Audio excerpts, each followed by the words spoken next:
বিষয়টা বোধহয় এমনই ছিল যে বাংলাদেশ যত রানই করুক না কেন ওয়েস্ট ইন্ডিজই জিতবে, হোক সেটা 294 কিংবা 321। প্রথম 2 ম্যাচের মতো তৃতীয় ম্যাচেও প্রথমে ব্যাটিংয়ে বাংলাদেশ। টানা 2 ম্যাচ হেরে সিরিজ তো আগেই হাতছাড়া। তৃতীয় ম্যাচ জিতে হোয়াইট ওয়াশ এড়ানোর চেষ্টায় ছিল মেহেদী মিরাজরা, কিন্তু সেই চেষ্টাও বৃথাই গেল। 321 রানের পাহাড় সম স্কোর টপকে বাংলাদেশকে হোয়াইট ওয়াশই করল ক্যারিবীয়রা।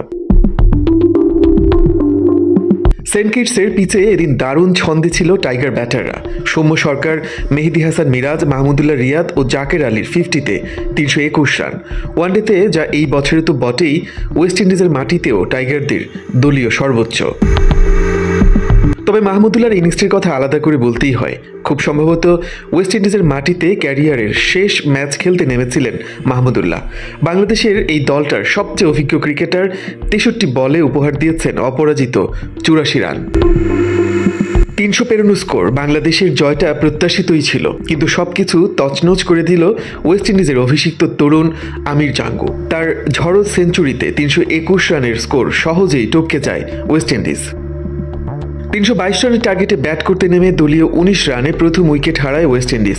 10 বলে 15 রানে আউট ব্র্যান্ডন কিং।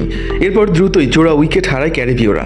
অলিক আথানজেকে বোল্ড করে বাংলাদেশকে দ্বিতীয় সাফল্য এনে দেন নাসুম আহমেদ। 8 বলে 7 রান করে আউট হন তিনি। এরপর 6 বলে 3 রান করা শাই হোপকে আউট করেন পেসার হাসান মাহমুদ। হোপের বিদায়ের পর শেরফান রাদারফোর্ডকে সঙ্গে নিয়ে শুরুর ধাক্কা সামাল দেন কিসি কার্টি।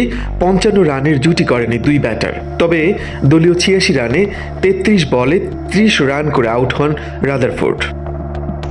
তারপরের গল্পটা শুধুই আমির জাঙ্গুর। কিসি কার্টির সাথে 132 রানের পার্টনারশিপ।